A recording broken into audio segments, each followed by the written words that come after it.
What is budget surplus? So basically, budget surplus occurs when total tax revenue exceed government spending in any given year. Basically, when budget surplus happen, it shows that a government finance are being effectively managed.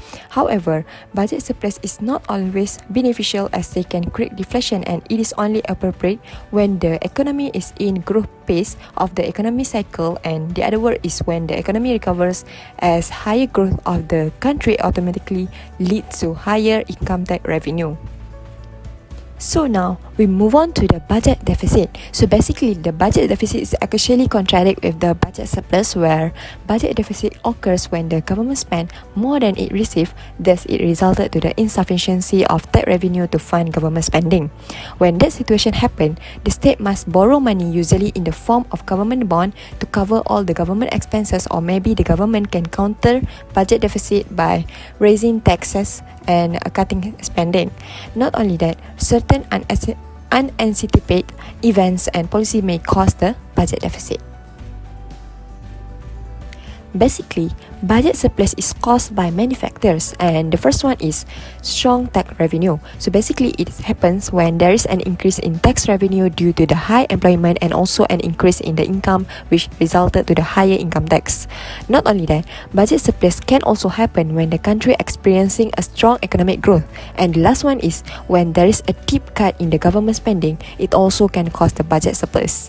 This usually happen when the unemployment rates decline, as the government can cut the spending of the welfare is if the rate of unemployment in that country decrease, and it will result to lower government spending. Now, moving on to the causes of budget deficit. So basically, the country will experience budget deficit when there is high level of tax avoidance and also tax evasion. This usually happen when people and also businesses take advantage of tax relief, and also they choose to pay declared tax in low tax country. Even though the deliberate evasion of tax is illegal, but it happens in some country where the government are less effective, in which they are unable to counter shadow market and track down agents and also people who are not paying the tax that is due. Furthermore, it is also because of the demographic pressure. For example, when there is an increase in the aging population, it will cause an increase in government spending, as the government has to pay the state pension. Not only that, a fast-growing population will also cause budget deficit, as the government have to fund essential public and also merit goods. The last one is high level of government subsidy or financial support. The government spending will be increased where there is loss-making businesses and also industries such as airline. This is because they have to provide the financial support and also subsidy to this group of people.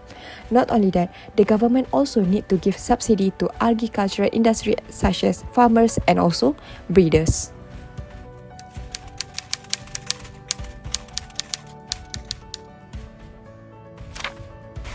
Issues that arise due to the budget surplus is that there will be lower economic growth, higher household debt, and lower level of investment.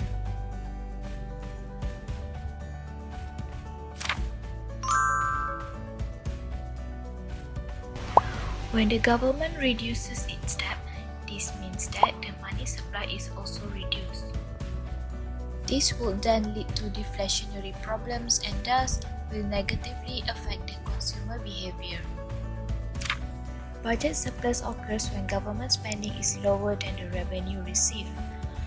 This also means that governments are reducing their spendings. Thus, lower spending will give lower aggregate demand and result in lower economic growth.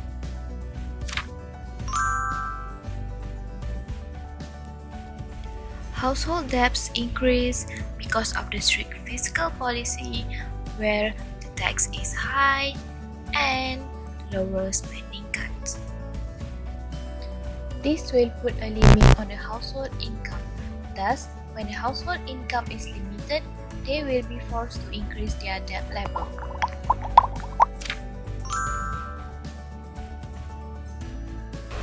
Government has to cut spending on the public sector investments such as building railways, roads, and housing projects.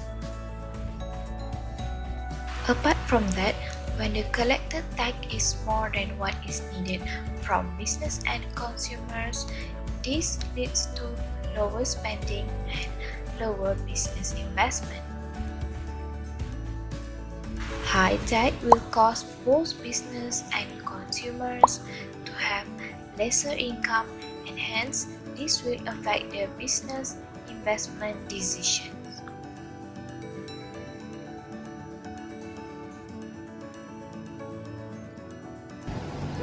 What about budget deficit? Let's find out. Budget deficit would have issues when the deficit is large. This is because large budget deficit will increase the public debt and hence weakens the government finance.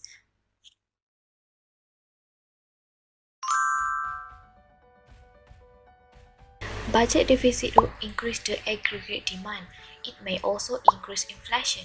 Inflation will lead to higher borrowing costs and it will reduce the purchasing power of the consumer, and it may discourage investment and savings.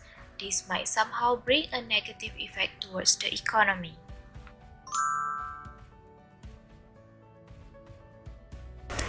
Another issue related to budget deficit is that budget deficit leads to crowding out effect. This means that higher budget deficit resulted to higher interest rate. So this would then crowd out private investment spending or lessen the private investment. According to a study, Malaysia has faced budget deficit since 1998.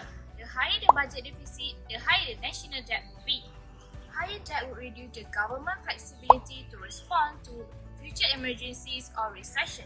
Not only that, as the national debt grows, it will reduce the safety of the country and the country might become vulnerable. In addition, high budget deficit will negatively affect the long-term growth and the stability of the company. Besides, larger high deficit would lead to less national savings, less investment, and a trade deficit. High budget deficit would cause an explosion in the government debt since the interest of the debt kept on growing, but the national income is not growing as fast as the interest. High deficits will also force Malaysia to be at a competitive disadvantage to other countries. Let's move on to the government solution. First, for budget surplus, Malaysia has incurred budget surplus between 1993 to 1997. Basically, government has implemented two policies to overcome the negative effect of budget surplus, which are: first, monetary restraint and prudence policies. Next is macroeconomic policy management. For the first one, monetary restraint and prudence policies, Malaysia has announced prudential measures in early 1997 served to enhance market confidence that corrective measures were in place to reduce monetary and credit growth as well as to preempt any rise in asset inflation.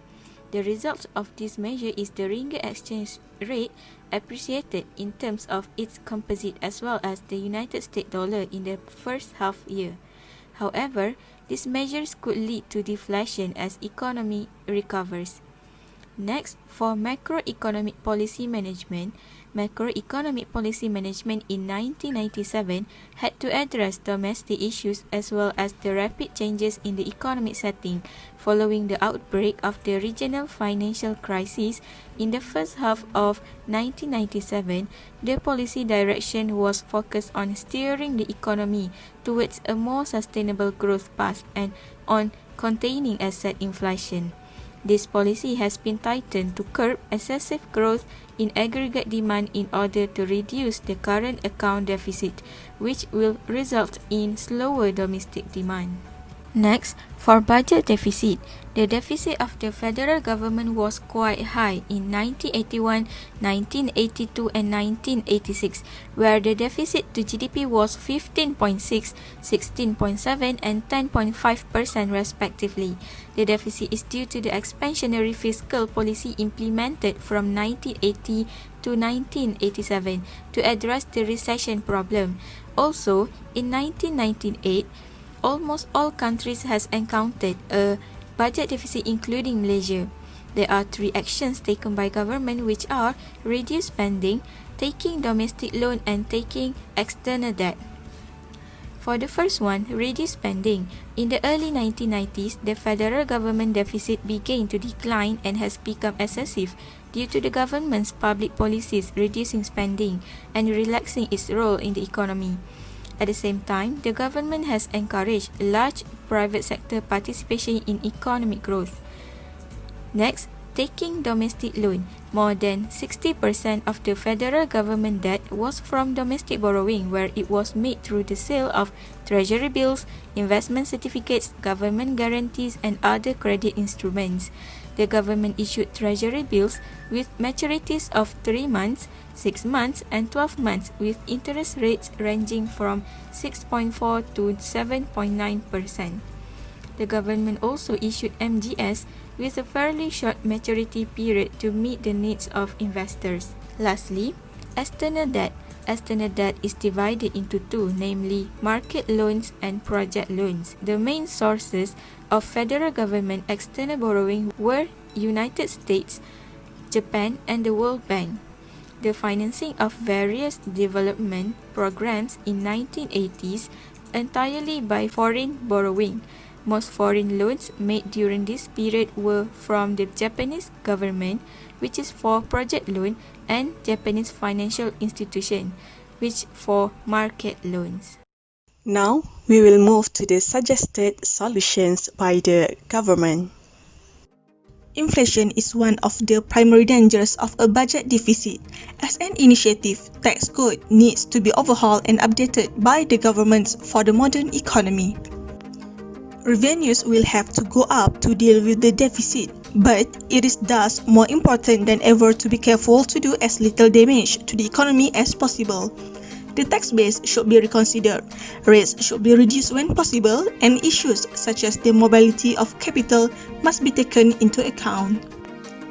Consumption taxes could help promote savings, a carbon tax could help lead to improved energy policies, and reforming tax expenditures could greatly improve the efficiency, complexity, and fairness of our tax code.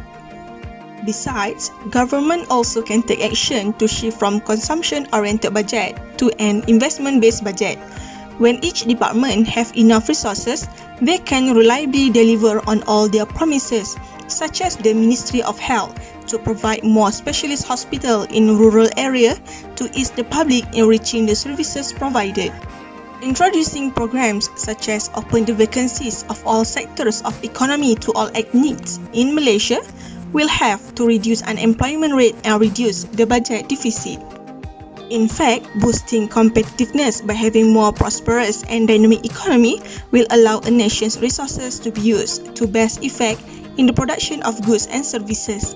Competition gives firms continuing incentive to make their production and distribution more efficient, to adopt better technology, and to innovative. These sources of productivity improvement lead to growth and poverty reduction.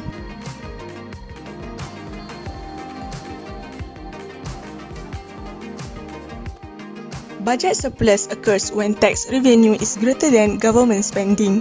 With a budget surplus, the government can allocate the surplus revenue toward public debt, which reduces interest rates and helps the economy.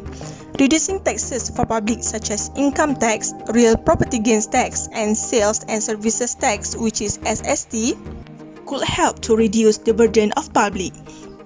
The surplus also could be used to start a new program such as fund existing program to help those who need the capital to start or improve their business or profitable project. This kind of program will help to improve the living standard of the public, reduce poverty when they are able to have a decent work, and lead to positive economic growth by increasing the GDP of Malaysia. This shows that Malaysia are adopted the Sustainable Development Goals and promote Sejahtera to be a better country. Furthermore, government can use the surplus revenue to finance more discretionary domestic spending in education, infrastructure, and social security. As Malaysia look at education as the important aspect to fulfill basic human needs, they can utilize the surplus by improving the education system to produce a capable individual in managing the quality of life. Proper equipped and accessible infrastructure will help public to improve their well-being and increase the efficiency in daily activities, such as at more specialist hospital, especially in rural area. This is also promotes the third goal of SDG, which is having a good health and well-being.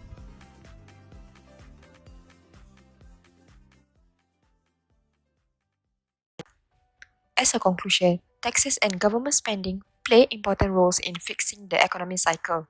During recession, the government have to decrease the taxes and also increase the government spending.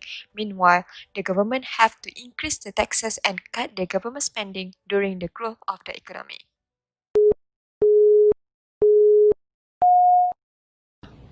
Hi, my name is Nadiah binti Adib. Hi, my name is Khairunnisa binti Abd Halim. Assalamualaikum, my name is Nadiah binti Talib. Assalamualaikum warahmatullahi wabarakatuh. My name is Nazihatul Shima binti Jamli.